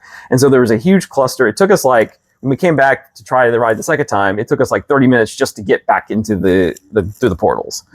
So then we waited again. We got in line and we waited another 30 minutes or so, or actually, about 30 minutes or so. And then we hear the ding, ding, ding, delayed again. It's been delayed. We sit there for another 30 minutes or so, and we decide, you know what? We've already now spent this point 4 hours waiting for this ride. Yep. We've lost. There's only the park is only open for 10 hours. Yep. We want to do some other stuff and see this park. So, and mind you, I'll say on the way out. So basically, at the second attempt, once we were delayed again, we were maybe a little bit further than where we were at before, or where we were about in the same area. Actually about the same, only because we were in the line that would have gone a little bit faster. So there were more people in front of us to get to the same point we were about to get to, but we were so. And when that happened, I said, hey, JD, because they had scanned our Express Pass. So I wasn't sure we'd be able to reuse it again. I was like, hey, do you want to go talk with a team member, see if what they say, if they're going to just give us another pass. So while he was doing that, my sister and I continued to wait in line, hoping and praying if there was a miracle that all of a sudden things are working, at least we're holding our place and we're not all getting out of line, only for it to all of a sudden start working. And then I wouldn't be sure where they would let us back in the line. And kudos to the team member. Actually, they had to go get the supervisor for the area, and luckily, basically, the supervisor just told us hey, just come back and we'll take care of you. Don't worry about it. Because the problem is that people who were in line just normally were asking, hey, if I leave, can I come back? And they were telling people, no, we haven't decided to give out passes yet for people. But since we had actually had we had a pass and we just lost it, but we haven't actually used it. How are we going to be able to come back? And they told us though, after getting that clarified, and I appreciated all the team members working together to find out. Again, they're still, this is all new for them too, so they're trying to figure out stuff. So appreciated that, but it was getting frustrating that we've now spent almost 4 hours trying to wait for this ride. And so so we got out of there and we just said we went and did other stuff for a while. Well, and I'll say too, we still had the physical card. They just scanned it. So they hadn't actually taken the card away, which was a good thing. Because we hadn't got to the actual merge point where they would do that. And I will tell you that, to JD's point around the team members being very calm, really trying to figure out how to deal with the situation. By the time my sister and I stepped out of line, because he had texted saying, hey, I talked with the supervisor, come on out, meet me in the tunnel. On my way out, there was a woman that was talking to a team member, and she was not belligerent. She was not nasty. She was not belligerent. She was just expressing her frustration, but in a very calm way. And she was like, listen, I'm here with my family. I think a similar situation, similar boat that we've been in, trying to get on this ride and having to leave, come back. And she was like, we have spent $150 each of us on these tickets. We've lost a lot of time. And she was like, this is just unacceptable. And that team member was being very friendly, but again, the woman was not being belligerent. She was just expressing her frustration. And it really made me think in that moment when the second attempt happened and we failed on that I started thinking, like, should I actually give my feedback? So I kept going back and forth of like, should I say something? Should I not? And I think what we concluded on the second attempt was like, okay, let's cool off for a moment. Let's try something else. This is when actually my husband and sister went on Stardust Racers because I thought the ride was too intense. I actually set out and just kind of like had a woosah. Yeah, things were luckily getting a little bit better because at that point when we left Ministry of Magic for the second time, we had only been on, I think at that point, one ride, one show, and had ate at Toadstool Cafe. Actually, no, 3 rides because we had the Super Mario. Oh, that's right. So we had Donkey Kong, we had No, Yoshi. we had not done that yet. Oh, had we not? No, okay. no. So at that point, we've been there. It's like 2 or 3 in the afternoon. We've done one ride, one show, and had lunch, and that is it. And that was the thing that frustrated me. That was getting scary because and then we're looking at all these rides that are down all the time, have hour-plus waits, and we're like, what are we going to get to do anything else today? So luckily, things got a little bit better. We were able to do some rides, do some things. But by some rides, it was you all doing Stardust Racers, then us being able to do Yoshi's Adventure and Donkey Kong. Yoshi might, again, very small ride, had like a 5-minute wait. I wouldn't even quantify it as a ride, but we're going to be fair and say that it's a ride. Yeah. It just didn't feel like that kind of like feeling that would make up for it. If it was Mario Kart, in terms of like the thrilling experience and feeling like, okay, we are now hopping in on something, that would have been different. Yeah. So for me, I was frustrated, but again, and I've said this in my videos, and I've even said this before when we've gone to Disney, other places, though I was frustrated, we're not the kind of people to be like, I'm going to, cuss somebody out and, you're not going to get anywhere with that. And it's not the team members that want these things to happen, right? They're trying to figure out a solution to the problem to calm the situation as quickly as they can. So we empathize with that. We understood that. And again, it's technical rehearsal. So we knew that like there was no guarantees you get to do anything. I just didn't think it was going to be that bad, y'all. Like I was it's going to be like a 30-minute delay here and there, but they're going to get it back up and running fast. I didn't expect that we would end up spending like over 4 hours trying to get on one ride. Yeah. I didn't see that coming. So anyways, we left, did some other stuff, and then we decided towards the end of the night, we were trying to figure out what we were going to do for our last hour or so, and we said, you know what, let's just get back in line and see what happens. And so we got back in line. Things looked promising. Oh, and I'll also say the caveat with that really quick. I think we all kind of collectively were like, you know what, okay, if we're able to, because at this point, wasn't it like around 7 or something Yeah, around like that? 7. We're like, if we could do Monsters Unchained and Harry Potter, then we'll... But of course, Monsters Unchained never came back up. Never came back up. So we didn't get to do that at all. So that was one less, I guess, e-ticket we got to do. Yeah. So anyways, though, we went to the Battle for Ministry. We tried to do that again, and we're getting through. We're like, okay, great. We're finally going to get to do this. And then what happens? And mind you, we ended up being in Higgledy's office. Line. Well, in Higgledy's office, though, we were in line with a couple that was with us the second attempt. Ironically, we happened to be back at the same time to try it again. And what happened? We hear the ding, ding, ding. So we're sorry. And it was like this collective groan. Now, I have never, it almost felt like going to a stadium and you're rooting for your team and they look like they're about to catch up. And then all of a sudden they fumble the ball or something catastrophic happens and everyone just starts groaning. It was just like one of those, at this point, it's just funny. Yeah. So, but there were a couple times I know you were kind of pushing for us to just go ahead and leave because we were like, leave the park, but like leave the ride and attempt to try to ride. So I was like, we've gotten so close. Let's just go. Let's see what happens. Fortunately, it did finally. It took about patience won out. About 20-minute delay, I think, and they got it back up and going. So. And I was like, Dolores, girl, okay, so I know I called you a heifer, and I know I was thinking all these bad thoughts, but if you could hook us, like, girl, you know what? At this trial, I got you. Like, I will be rooting for you. So if you could undo this curse and this hex and figure out some way of getting us on, then yes, like we see each other. So that I was like, I literally, so we're in like Dolores Umbridge's office. On the railing, I had my head down like this and I was just, y'all, like talking to the spirit world. There's so many bigger things going on in the world. And here I am like, God, please please make this happen. Please make this happen. Not that there are other things that are more important. And then it got to a point, I actually said this in my video. I think I may have kept this in, but I was like, this has nothing to do with God. Like, this is just bad luck, bad timing. Like, how dare I? But like, I was so frustrated. Also, thankfully, JD was just like, hey, let's just be a little bit patient a little while longer. And thankfully, he talked me into just like waiting, because had we left, that probably would have been it. I don't know that we would have been able to. That would have been all we've done today. So yeah. So anyways, that was when we talk about what was our day at Epic like, half of it was waiting in line for this one ride. And which is unfortunate, because some people did not have that luck. Some people were able to get on it. Yeah, and part of me is like, I know some people didn't even get a chance. I shouldn't say look, some people didn't have that misfortune. Some people, and I know some people didn't even get it on the virtual queue for it, which honestly was probably a blessing in disguise. If you were like us, it might have been a better day if we'd have just been like, you know what, we're not getting on this ride, we're not getting on Monsters, and we can do everything else. And like, but unfortunately for us, we got lucky enough to be unlucky, I guess you could say. Yeah. So yeah, that unfortunately definitely made it difficult for us to really, and I would say even my overall evaluation of the park is just hard to make a final call. Like, there's definitely a lot of good things about it, but like, I really don't feel like we got to experience enough of it in our time there. And again, I think with that ride, I haven't been on Monsters Unchained, but I'm really nervous if Universal doesn't figure, which they'll figure it out. But I'm just like, y'all, you cannot be about to open up at the end of May and having these kind of technical issues, because we're not even at full capacity. So imagine being at full capacity, 2 of your biggest attractions are down. You're going to cause a lot of frustrated people. And not even just that, but your other big ticket rides are also experiencing delays. Like, you're going to have people that are going to be very upset. It's hot. There's not a lot of shade. People are, and even for us, like I wanted to, because in my head, I had a whole fantasy.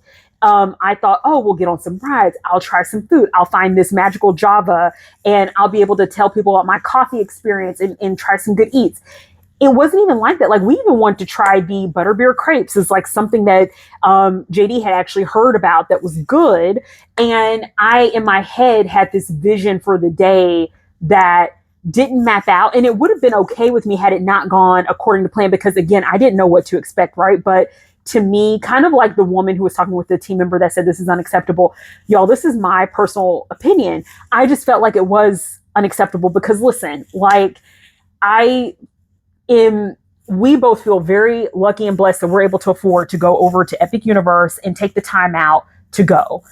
I recognize the privilege in that. So let me just say that. But I also feel as if when you pay for an experience, you deserve to get what your money's worth. When I looked at the totality of the day, I'm like, we did not get our money's worth out of this. And it's kind of that's the crazy thing is that if actually it probably would have been better if we just didn't even get a chance to do some of this stuff, in the sense of like, okay, well, we knew coming in that things may not be working, and okay, but then we would have still gotten to do something. We would have done, and that's the problem is we had spent so much of our time trying to do something and then couldn't do something. So that was what was frustrating. Yeah. So yeah, but that's I don't know if there's anything else you want to say about that. No, I think like to wrap it up, I think we didn't really get a chance to enjoy Epic Universe at night, which I think of what we saw in terms of like Celestial Park. Looks great. Beautiful, absolutely stunning. And you see Helios Hotel, and I think at night, and to JD's point around the sight lines, that becomes a little bit less of an issue because it's dark, it's majestic, it looks very beautiful.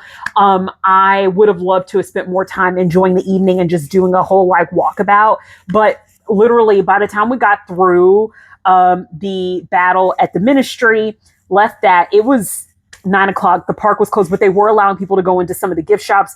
We couldn't even get into the Super Mario World gift shop. We tried that one. They were completely closing that out, but we were able to go back over to the Dark Universe, go to that gift shop, and just see what it was like. And of course, like typical parks, the ones in the front are open well past the close of the park. And y'all, I was so irritated. I was like, I'm not buying nothing. So for my weeping wallet, which was probably happy in theory, I was like, I'm not buying nothing, because like, I was just like, I'm not going to give you more of my coin if this is what the experience is going to be like. So for me, I just felt like it was, Epic Universe is epic. It truly is epic, but I also just felt epically disappointed at the end of the day that, I think to JD's point, it was hard for me to even, I wasn't in the mood to feel like I wanted to recommend it, but not because it isn't beautiful and stunning, but just because of the issues that you may run into that may completely derail your time. But that said, so we did talk to guest services about it, and certainly not angrily talk to guest services. Like just basically say, hey, look, we did not have a great, like overall, we while we had some fun, we felt like we did not get our money's worth. We felt like we spent most of our day just waiting in line for this one thing. And luckily they were able to kind of help us out and make it right. I will say that, and that's one thing I would recommend to you. And they had told us too, like if we had come like after that second time, if we'd have went to guest services and talked to them, they probably could have given us some express passes to like skip the line at like some other rides so that we could have actually gotten to do some stuff. Yeah. And so, but we weren't even like, I was on the fence at that point of even like after the second attempt. Yeah, we were like, I was still wanting to try to give it a chance. This sucks, but we can still get some stuff done. We didn't think and then it just, it just was really difficult. So, kudos to them. They were very helpful and they understood like that. Yeah, that's not a great experience. I mean, it makes sense because you don't want that, certainly that I'm sure Universal does not want anybody leaving, even the pass holder previews going, especially not this early on. Yeah, they don't want people leaving telling their friends and family like, hey, I had a terrible experience because of this and this, so I wouldn't recommend, or just like, don't go right now, it's not worth it. So I appreciate that they did that. And so I would recommend, if you have, now granted there are going to be things that are without it, not in Universal's control or any theme park operator's control. If the weather is bad, and there are a lot of outdoor rides there, so plan for that when the rainier season comes to Florida, Central Florida. There's going to be a lot of good quality poncho. And also keep in mind, there's only a few rides there that are actually indoors, and so you're going to see some very long waits for those rides while other rides are shut down because of the weather. So there's going to be things like that are going to be not in the park's control, but like something like your ride is basically not working, and there's a whole bunch of confusion because of all the some of the mishaps with like way passes are issued to get people back in. Just go talk to guest services. Be nice about it. Don't be angry. Like don't be like yelling and screaming or anything like that. Unfortunately, there were a few others in there, and I didn't hear, like, no one was being like, oh my God, you all, because I think again, a lot of us collectively thought it's truly a masterful, like it is a work of art. And again, we all knew coming in technical rehearsal. A lot of us are pass holders, so that means a lot of the people who are in the park that's actually a fair point. Are like, this is not like, I'd be different if like, oh man, I'm not coming back to Orlando for 5 years and I'm not going to get to do this. Yeah, that's a good point. But because we know like it's going to be here, it'll be here. It's just that we just didn't have a very good experience on that first go. So like, but yeah, definitely go to guest services and give them your feedback. Be nice. Tell them about your day. And that helps them improve, and then they can try to help make your day a little bit better too. Yeah. So I appreciate that. Shout out again to the team members, because you're sometimes in a very stressful situation, and my goodness, like being in that customer service, or we've all been there. Mm-hmm. I mean, we continue in our jobs. I would say most jobs have some level of customer service component, whether you're interacting with a general public or you're interacting with people that you're working with directly to accomplish a goal. I think like ultimately what I have learned in this life is that you will not get anywhere being mean, being belligerent. And I believe in matching energy for energy. So like if you come to me with the drama, and this is where we are, JD is the calm to my storm at times. If you come to me though with the energy, I will match the energy. So know that about me, but I give people the energy I would want received. And the team members, all of them throughout the day, very calm, very polite, very nice. So I want to say a big shout out to them, because this is not easy when they have to deal with these kind of issues. And we're actually gonna go back. We're on the there's part of it when we had this experience where like, do we just like say, you know what, let's just wait until for a while, like a few months or so, a few months, maybe until next year, and just like let them work all the kinks out and like then come back, and like the crowd, like the initial crowds kind of died down, or do we come back, try to give it one more shot and see if we can do it? And so I think I would say that the team members are the reason we're going to come back, because like even though there was a lot of frustration in the day, and like you said, there were a lot. We had some fun. We saw like the potential. We saw good stuff. But ultimately, I think the team members are like the fact that they were willing to, like that they're trying to, make sure everybody has a good time, and they're doing everything they can, and they're creating that atmosphere. I think that's probably that's what makes it easy to say, you know what, we'll give it another shot. So that is what makes Epic Universe epic. I think are the team members, because if they didn't have that, then you're not going to care about what something looks like if you feel like you're going to be treated poorly. Yeah. So definitely kudos to them. And I guess kind of to wrap everything up. I mean, it's an incredible park. It has got a lot of interesting things. I think for me, some of the things so far have not lived up quite to the hype I had hoped, but it's still not bad. It's just like I think this thing got really hyped up. I also think that everybody's having people are having different experiences. Like I was reading that like the day before we got there were people. There's one person I saw on one online said that like, so the virtual queue system, another thing too, is you're not limited to one per day. You can actually get on it multiple times. If you can get one at every drop, they do drops at 11, 3, and 6. And sometimes people are saying just random times, they'll just drop slots. If you can get one, you can go back on the ride multiple times, but that assumes it's up and running and everything's running smooth, that you can actually get back through it. So somebody said like they rode Battle for Ministry 3 times in one day, and we're just like, we just wanted to ride it once. Like, how can we have it? So I've heard a lot of people say like, I rode everything in one day. I got to do all kinds of different things. I think we kind of had probably the other side of the spectrum of experiences of like, we were spending all day waiting for one thing, and then it kind of wrecked our day a little bit. So so I mean, just definitely be aware that this is technical rehearsal. Things are going to go wrong. Be patient. But if you have a particularly bad experience, definitely go talk to guest services and see if they can help you out to make your day a little bit better. Yeah. Do it. But be nice. Yeah, be nice. With that being said, y'all, we've been talking to you for like nearly a couple of hours. We're looking at our timer here. We didn't even think that we were going to be talking this long. Like I was JD, 20 minutes, right? We're going to just talk for 20, 30 minutes, but we really hope that you're able to take something away. Especially, we want to be authentic. I know I'm very big about this on my channel. I'm not going to sugarcoat anything. I'm going to be 100% real in terms of my personal experience, my personal perspective on something, because I think it's good for you all as you're consuming different content about Epic Universe. It's good for you all to kind of like wade through and see the good, the bad, the ugly, and what types of experiences that could be out there, right? Because everything is not shiny and gold. And I think that's okay. It's what makes it a little bit more real, if that makes any sense. So drop down in the comments if there is, tell us what you think about this video. This is the first time my co-producer has been sitting here talking with me. So if you want to see more videos with us sharing our experiences across the theme parks or just